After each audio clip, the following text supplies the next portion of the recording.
Welcome to the Austin Action Fest podcast. We focus on filmmaking from idea to distribution and everything in between. We focus on you getting your project in the can and for the world to see. Thank you for listening to the Austin Action Fest podcast.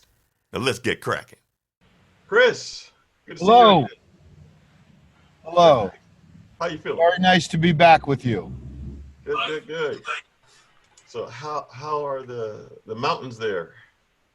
Mountains are great. It's in the mid 60s. Life is good. I'll be back in Austin by mid-September. Cool. So that's when Fear the Walking Dead production is going to begin again? We're slated to begin shooting October 5. Good to know. So in the last part of the interview, we touched on Sky Captain and the World Tomorrow as far as virtual production go. So what was your experience? In fact, why did they go that way? Okay, well, Sky Captain and the World of Tomorrow began way before I became associated with it. Okay. Kerry Conroy, who was the director, as far as I know, was a film student at Cal Academy of the Arts. Mm-hmm. And he made a short that used this very interesting technique of shooting stuff, converting it to high resolution black and white, then colorizing it. And it came with a very interesting effect. Okay. His producing partner in school happened to be John Avnet's assistant. Okay. That was her day job. They brought the art project to John Avnet, and he said, "Great, let's make a feature." And of course, those two young film students were like, "Yes, absolutely, that would be great." And he said, "I'll give you $3 million." And they went, $3 million? That sounds like a lot of money. So they started. $3 million was not a lot of money. As students, I give them no ill judgment.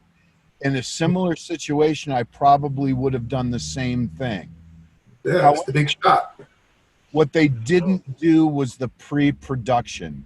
They did not fully understand the ramifications of virtual production. So they shot it poorly. Okay. They got big name stars. You know, they got Angelina Jolie and Giovanni Ribisi and Gwyneth Paltrow. Yes, yeah. And they set things up on a green screen stage, which wasn't actually a green screen stage. It looked more like a warehouse converted to a green screen stage. Okay.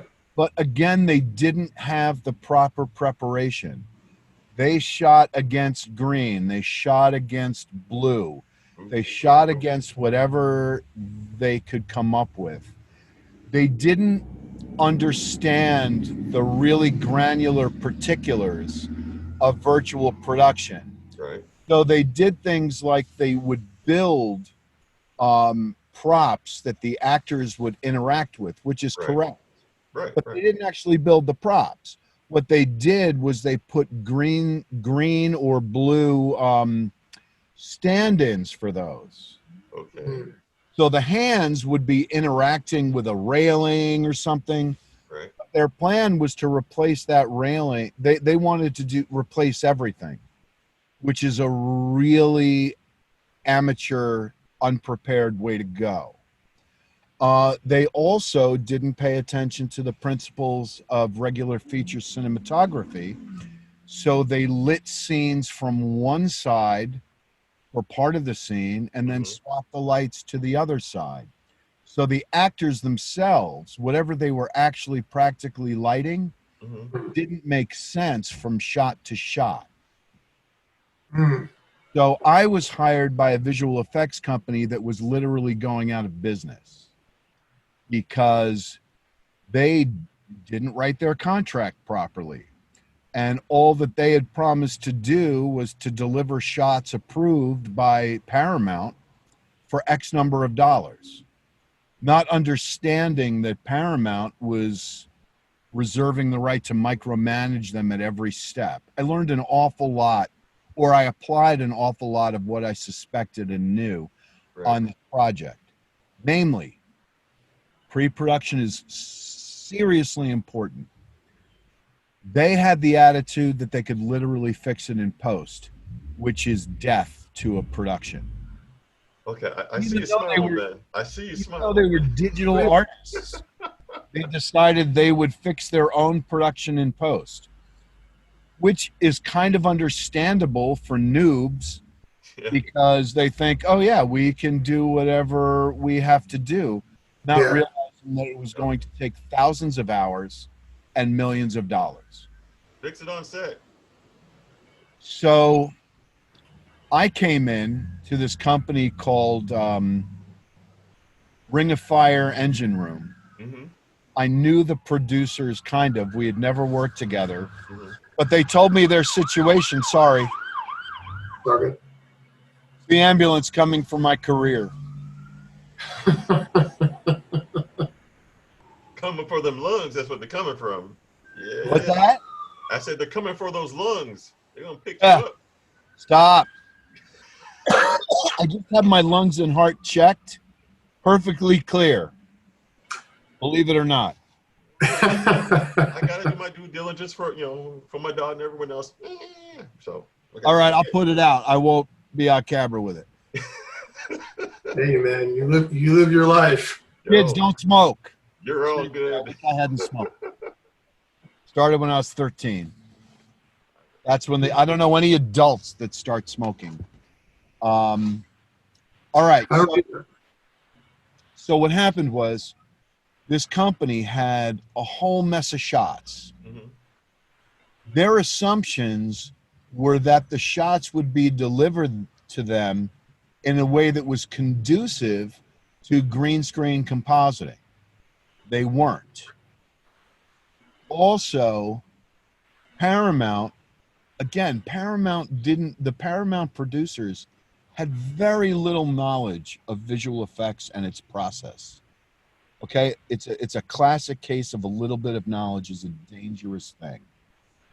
So they wanted the look that the director had presented in his art project, but they thought that the only way to get that was to make him go through the same process to arrive at that, which had about 15 unnecessary steps.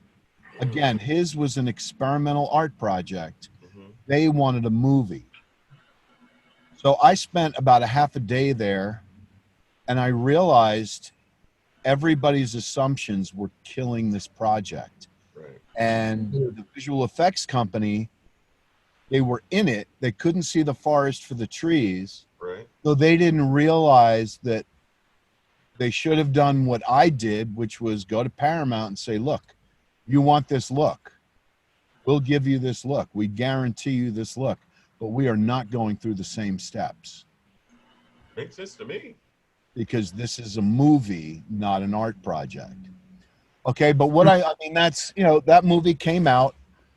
Everybody thought it had a really cool look, but what most people don't realize is that the reason for that cool look is that it was covering up a multitude of errors.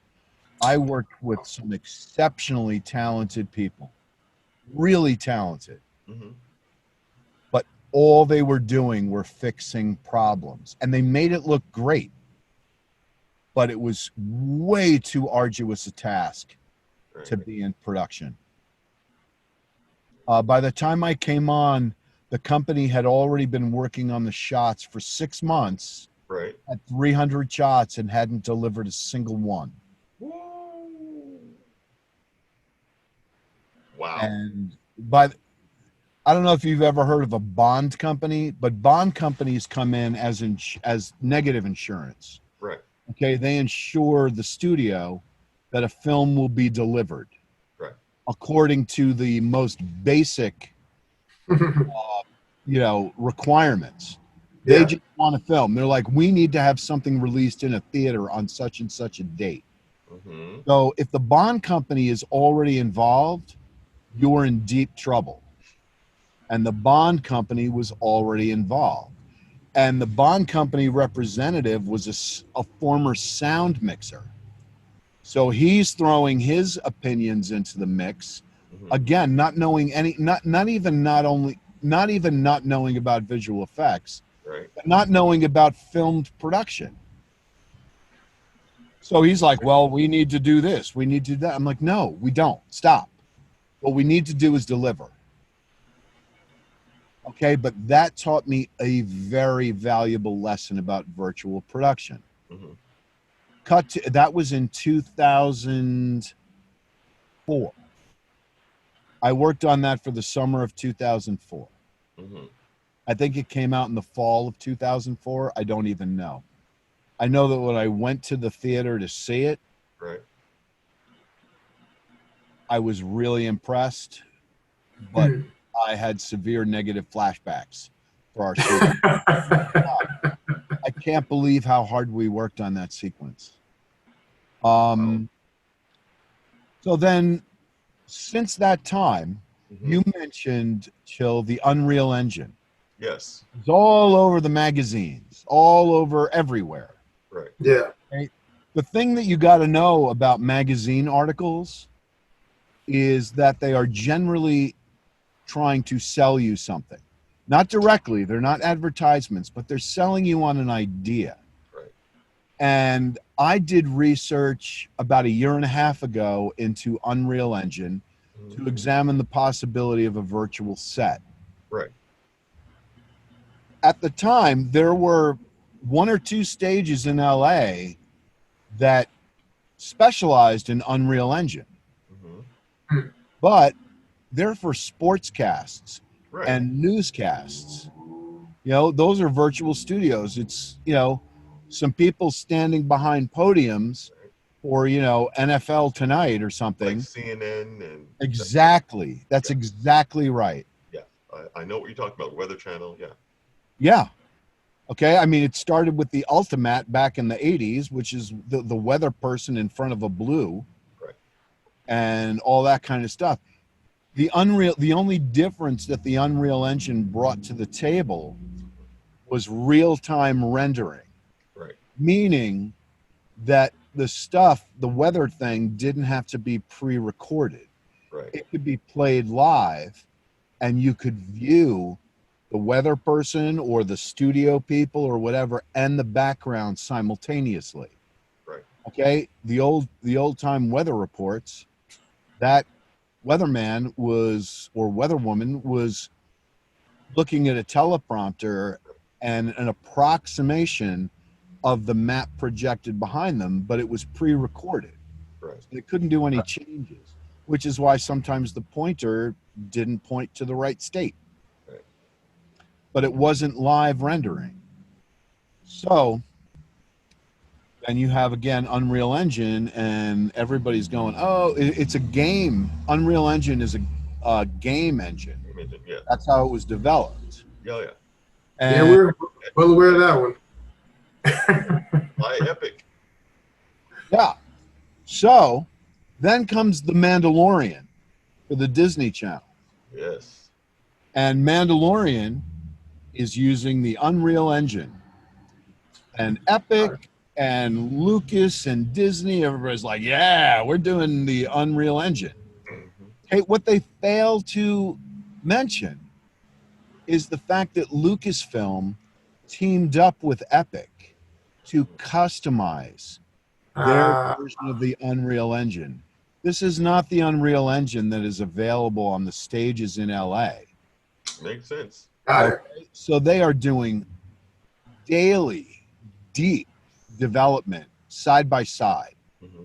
So they are creating a technology that already has a name, Right. but nobody has access to that technology except for the people developing it. Right. Not necessarily a bad thing, but again, remember, they're selling something.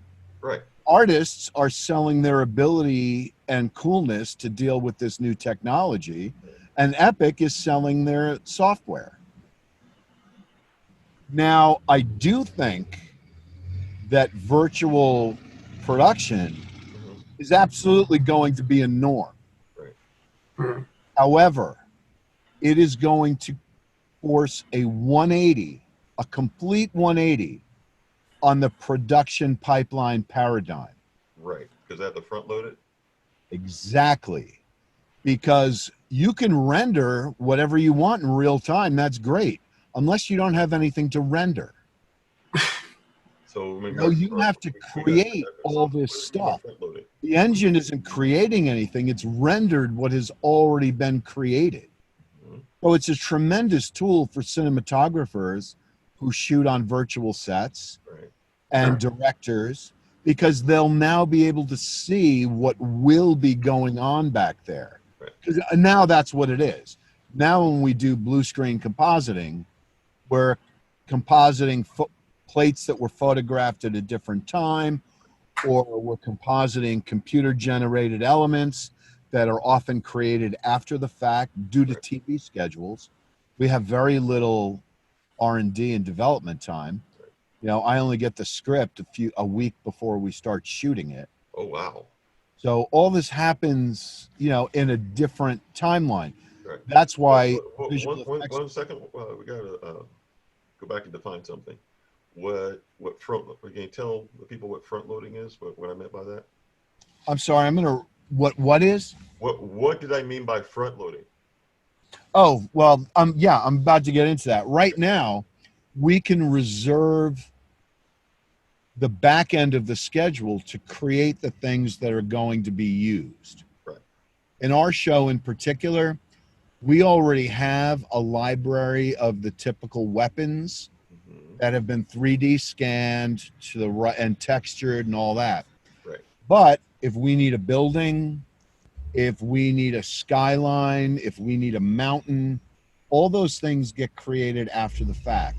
Right. The cinematographer, the director, and the visual effects supervisor work together to compose things on the shoot.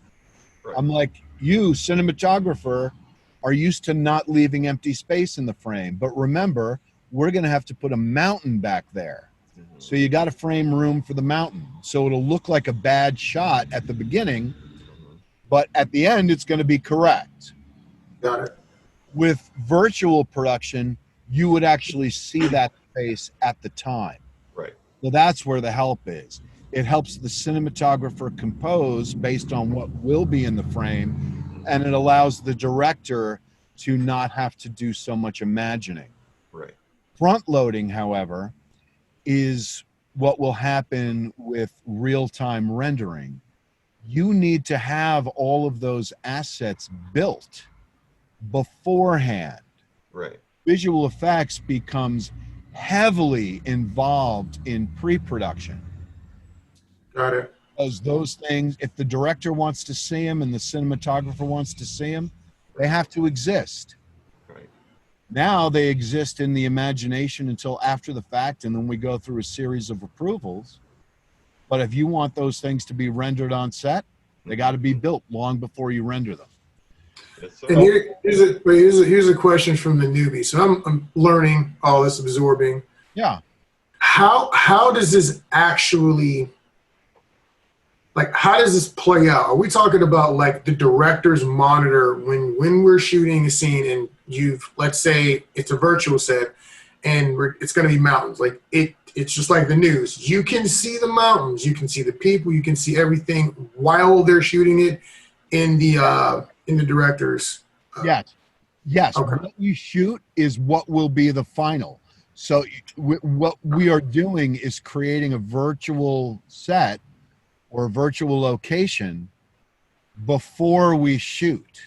Okay. So instead of shooting someone against blue screen, you're physically shooting someone against blue or green screen, but what is on that blue or green screen is already there simultaneously. Like in Video Village. Got it. It's like the old rear screen projection, where rear screen projection, the old movies from the 40s, 50s, 60s, they would actually have pre-photographed footage that they would project from behind onto a scrim. And then the taking lens, the primary camera, would be able to shoot what was coming through the scrim as well as the foreground actor simultaneously. Got it. It's essentially like that, only we're not projecting anything, we're rendering it. And just for the newbies out there, rendering just means taking your mathematical calculations and visualizing them. It turns into pictures. Did Turns Cameron into pictures that are lit and textured. What's that? Did Cameron fast forward this process for Avatar? No. As far as I understand, Cameron was not using real-time rendering. Cameron was using a lot of pre-visualization. Right. So a lot of the models were built, but not final. They were stand-ins. Gotcha. So you could get space and, you could get a sense of the shot, but it was not the final shot. The difference with virtual production is that it's the final shot. Gotcha. It's funny, I just saw Avatar last weekend at the drive-in here in Morrisville. It's a beautiful film, but I liked it better when it was called Dances with Wolves. No, I'm just kidding. We call it Dances with Smurfs, but same. Or Pocahontas or Fern Gully. Pick whichever one you go. But it was a really well done film. Yeah, I loved it. The thing is that because he shot it in native 3D, Right. Stereoscopically, Right. virtual digital work lends itself perfectly to that, because all you have the 3D models built. Right. So all you have to do is a double render that's offset by the stereoscopy. That's it. That's right. why so many CG movies, like 100% CG movies, were among the first to come out in quote unquote real 3D. Right. Right. Just another render pass from a slightly offset angle. Right. And that's what he used. So his backgrounds, all his set pieces were digitally photographed stereoscopically as well. So it blended together seamlessly. That movie is the one that sold me on 3D, because up until that point, I thought it was pointless. And I saw Avatar and I was like, oh, okay. It's not garbage. With the exception of digital movies, it was extraction. It was what's called multiplaning, which isn't real 3D. What it does is it separates a certain object in the frame. It's like pulling a mat and just brings it forward in two-dimensional space. Right. It's like the old ViewMaster. Yeah. A series of 2D elements in space. There's no parallax shift. If you can't wrap, it's not a 3D object. It's still a 2D object. So if your camera moves over here, it's still got it. But it's cool because it looks like something's coming at you. Right. Yeah. If you don't look too closely. As far as virtual productions, who's using it or wants to use it or just poo-pooing it? Who are the players in this game? Well, the newscasts and the studio type stuff has been using it, versions of it, for a while. It's either Unreal Engine or pre-comped, all that kind of stuff. I mean, it has been on the rise. Right. The most robust use of it, and in a standalone fashion, now is The Mandalorian. Right. There was a TV show a few years back called Pan Am. Pan Am, it ran for a very short time in the States. Right. But continued for another full season because Japan loved it. So Japan financed it, much in the same way that Germany financed Baywatch for years. Even though nobody in the United States was watching it, they're like, why isn't this canceled? And is it because of Hasselhoff? Is it just because of Hasselhoff? Hasselhoff and Absolutely. German television financed it for its last 2 seasons. Oh, man. So Pan Am, fine, thanks. How are you? I agree with you. So, Pan Am was actually supervised by a dear friend of mine named Jake Braver. I was offered the job, but I had already signed up for, what was I doing at the time? Person of Interest. Ah. I had already I like accepted that show. but I knew that Jake Braver, whose birthday is soon, could handle it, and he did like gangbusters. But Pan Am was kind of a middle range between Sky Captain. It was actually a better version of Sky Captain, Cool. more than it was a version of The Mandalorian. Because again, they weren't rendering in real time, Right. but they were much better prepared. They pre-built the set pieces that actors would have to interact with. Good. So shadows fell naturally. People's hands actually gripped rails or doorknobs, Right. stuff like that. It was very well done, but very expensive. And ultimately, the American audience passed. Right. So now we leap forward, I don't know, 8-10 years. And now we've got The Mandalorian. Right. I mean, virtual acting has been discussed for a couple of decades. Mhm. Uh, Actors are afraid that they're going to be replaced by avatars. correct. No, that's absolutely correct. Right. But even watching the movie Avatar, you realize that, you know, you watch what was it called, The Spirits Within or something Square did. Oh, Yeah. Final Fantasy. 90s. Yeah, it was like the spirits within, I guess. It's the Uncanny Valley. It was not very. Well, you get everything that Robert Zemeckis did, like with Polar Express and all that kind of stuff. It's called the Uncanny Valley, Mm-hmm. where things get too close to human, but not Yeah. exactly, and it creeps everybody out. Seriously, that's what the Uncanny Valley is.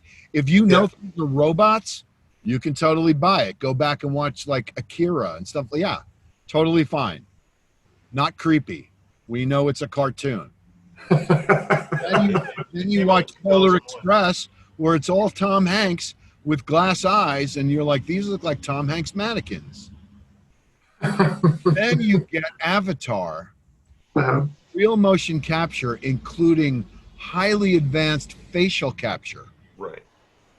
And then the rightful heir to Avatar was a movie called Battle Angel Alita. I was getting ready to bring that up. Yeah. Also Cameron produced. Jim Cameron wrote Battle Angel Alita and wanted to do it. But he was already involved with Avatars 2 and 3. So he put it up for bid. He bid it out to directors. Right. And see, I didn't know that part. I thought he had just selected Rodriguez. Oh no. Yo. Oh wow! Why do you say it like that? No, I he remember when he out. brought Battle Angel. It was supposed to happen 20 years ago. Robert owns a green screen stage. Yes. So Robert got the bid. Got it. I'm not going to speak ill of anybody, but let's just say Robert got the bid. Yeah, I know a lot of us worked on that in varying capacities out there, so I understand. My wife was the A camera focus puller Okay. on Alita Battle Angel. Yeah. And the cinematographer who shot Alita Battle Angel or Battle Angel Alita is one of my favorites. His name is Bill Pope. He shot Bill Pope. Whoa. Bill Pope shot Alita. I got to work with Bill Pope about 20 years ago. He's an amazing guy. He was the Wachowskis' cinematographer for Bound and I think all three of the Matrixes. Yes. And he's a fantastic human being. Bill Pope is in my pantheon of heroes, along with Darius Kanji. Yes. So that was Alita was a really good mix of practical and virtual. Yeah, Most of the sets were crazy. Most of the sets were practical. Oh, I mean, they made. Yeah, they built the city. Fucking, you made an actual city. What got me was when we were working a set and they had not manholes. You worked on Alita? Yeah, I did a little bit on that one. Oh, I thought you meant you worked with Robert. But oh wow, you worked. No, not yet. So I did a little bit of I think I did some PA and some definitely some background work on the actual movie. I had more fun working on the experience thing that they did after the fact. Yeah. That was way more fun. It was all improv. But working on a set, they were massive sets. Yes. And we got to actually, it was crazy because we were in the Alita experience inside like a big warehouse. And so that's like stations in the game. But they had a special, I think it was for Dell, like the Dell whatever party was on the Alita set. So they hired the improv actors to come back to the real set and work the streets. And it's like, you feel like you could walk up into the buildings, you could go into it was impressive. A couple times. Yeah, it was wild. Well, it was great. I was walking by that entire thing while it was being built, and while they were filming for 2 months when I was working for Rooster Teeth. So at night, it'd be all lit up. It's like this little mountain. At night. It was creepy, but it looked cool. It was awesome. And one day we'll do another one, but Robert is not fast. Robert is a waffler. He doesn't commit often. So it's like, yeah, maybe. Got it. Okay. But I also very much enjoyed the movie. But what's funny is that Alita Battle Angel was kind of the reverse of what we're talking about with virtual production. Right. Because the sets were mostly real, Mm-hmm. and Alita herself was mostly virtual. Yeah. So you are seeing a meeting. I do think it's inevitable. I don't think virtual production will replace any other type of production wholesale. Right. I think it's going to get off to a bumpy start because all producers now, except for a very, very rare few, come up in the pipeline that has existed since the beginning. Right. Makes and sense. It is a 180. All of a sudden, so many producers who often claim either as an excuse or sometimes genuinely that they don't understand visual effects, right, are going to have to understand visual effects very soon.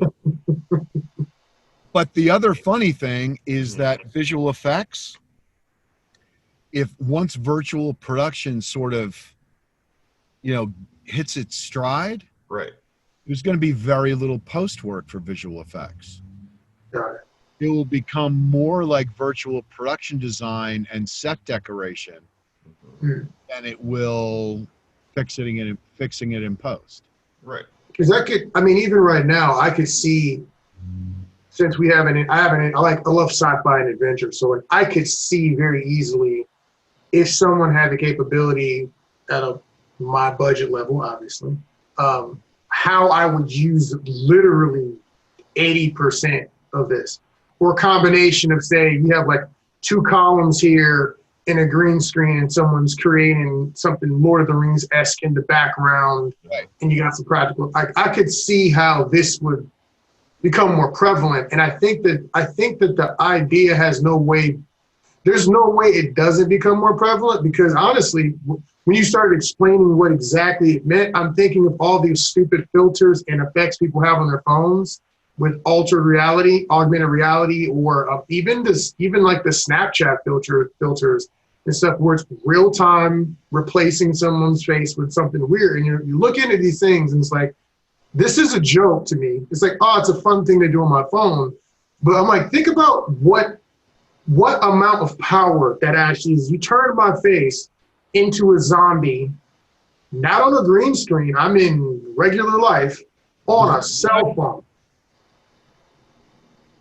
It's Like, able to track your face. on a cell phone. And so Something that didn't exist in features until about 96. Wow. And so the kids coming up now, what are they going to be able to do with that in 5-10 years? So Well, this is normal for them. But see, here's where, at first, you know, I've been through several democratizations of technology. When I started, it was all film. Yep. Then we saw it move to video. Then we saw it move to high def. And now it's up to 4K. When I started in the business, there was only linear editing. Yep. The Ooh. only non-linear editing was fake. It wasn't fake, it was previs. It was previs. We used a frame buffer to get the third image. Right. But but all that gave you was a list, which you would then have to go back in and treat as a linear edit. Right. You know, and then we had the Avid, and, you know, well, I mean, again, 32 years and 25 years in VFX. Right. At a very interesting time. But the one thing that usually happens is that after the rush of a glut of people who just have the equipment, Right. the talent ultimately wins out. Oh, For yeah. a couple of years, you have a lot of garbage. Seriously. I mean, you know, but what it taught me is that technology is just a tool. Yeah. Nobody can make a good thing just because they have the right buttons and the right hardware.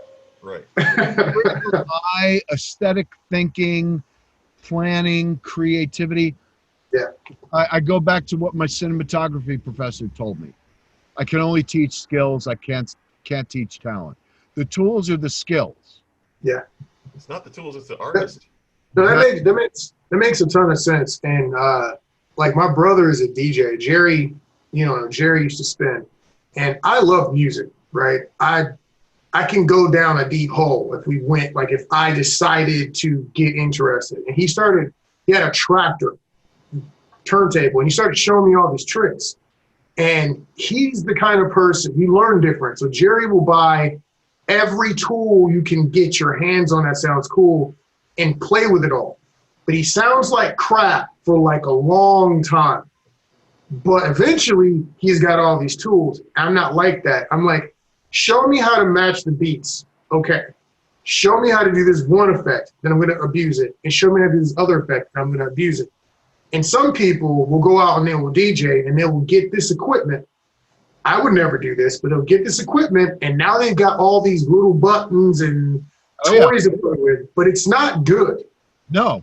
But if they were just good at matching beats and looping, they could make masterful tracks out of that. But they skip past that to play with all of the toys. Fun trivia fact. When I was 14 and 15 years old in 1978 and 1979, I was a house party hip hop DJ.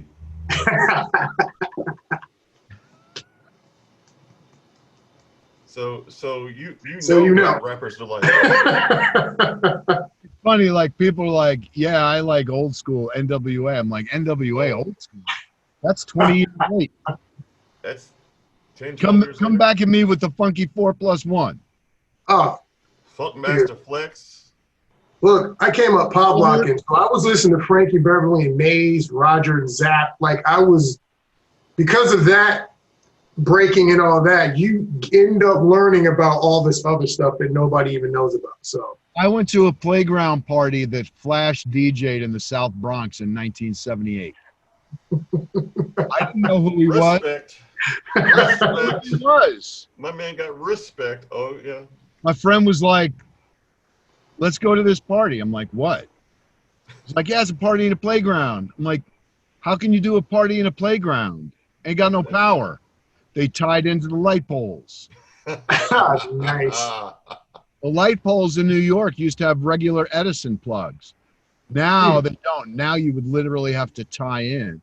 But they used to have Edison plugs. So pop it open, plug in your system.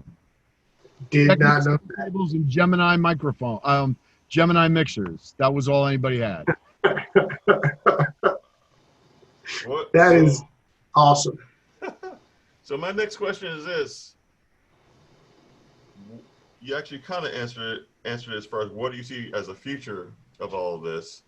You already kind of went into that. What do you want to see from all of this virtual production? What do you want to see?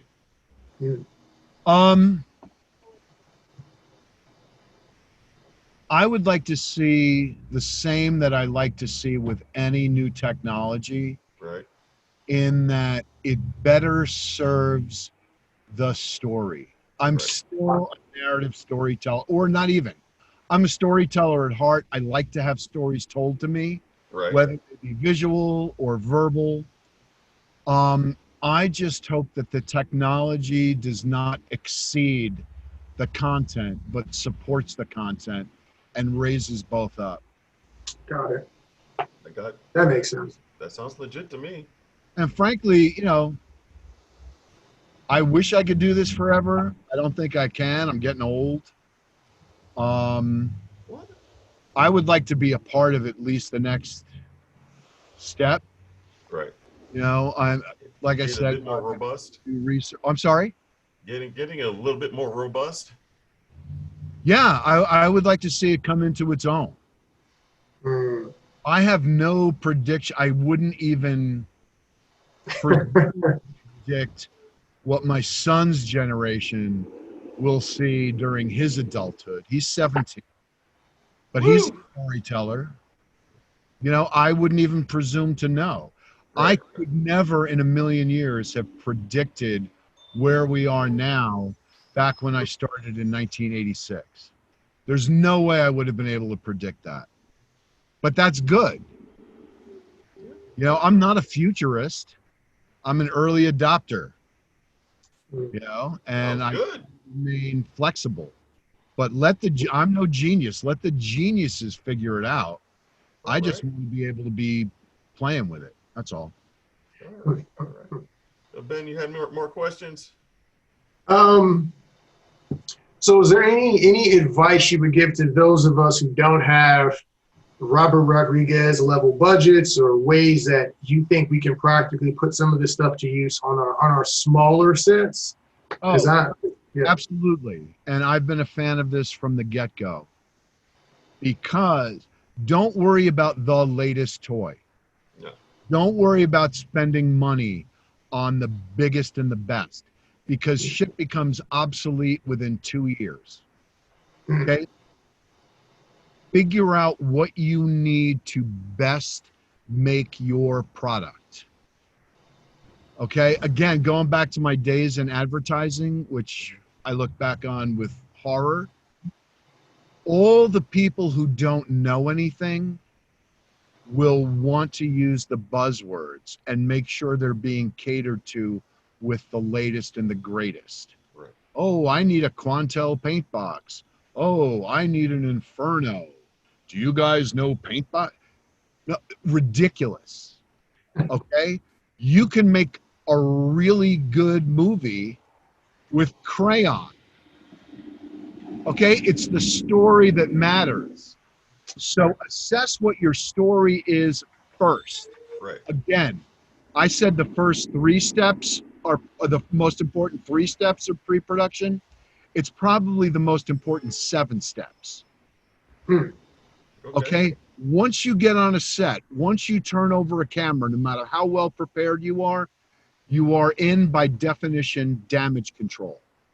It is 100% potential until you turn your camera on. So get the people, train yourself. Don't just get people to help you out because they're friends. You can do that, but give them homework. Right. Learn your stuff.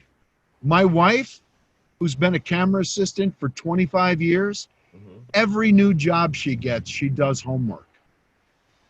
I don't know a single camera assistant better than she is in the country, and I've worked with hundreds. Right. The only one that might have been better died sadly 2 years ago. Okay? Every time she gets a new gig, she's like, I got to get this manual, even if it's a camera she's used. Right. Because her Really? job is to bring something to the table. She's a collaborator. She's not there to take over the DP's job or the director's job, but her job is when the director makes a suggestion or the DP makes a suggestion, she knows the best way to do it. Right. Steven Spielberg once said, the good directing is asking highly qualified people for help. Right. That is true. Help is important, but so is highly qualified. Right. There's no excuse for anybody to come onto a set uneducated. There is so much information available everywhere. You don't have to go to a graduate film school like I did. You don't have to do these things. You can, and they help for different parts, but I would never go to graduate film school to learn how to be a grip or a gaffer. Right. That's ridiculous. I went there to learn how to write. Okay? Cool. Check your people. Get commitments. You, as a director, should be able to answer any question about the story. If an actor comes to you with a question that you can't answer, work it out with the actor. But preparation is the only thing that can save us. Right. Right. Got it.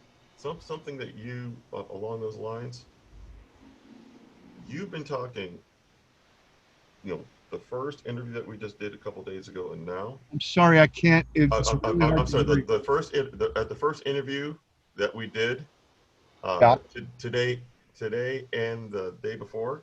I believe in preparation, but also you have to know how to take notes. Yeah. If you're in meetings, no matter what you're doing, take notes. You see this? I've been writing the entire time what you've been saying. Yeah. Take notes. But that's preparation. Guys, when you're looking at this, the information that you guys have been getting from these podcasts, take notes. Go back. If you missed something, take notes. You may learn something.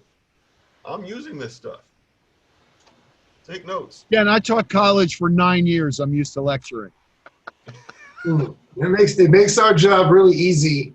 We just get you on a tangent. Like, just go. We're just gonna sit here because I'm writing things down too. So perfect. I don't want to interrupt you. Trust me. You just keep on coming. Here's the other thing. Use those. You guys know me. Use those notes to ask me questions if you need anything clarified. Yeah. There are no dumb questions. There are only dumb assumptions.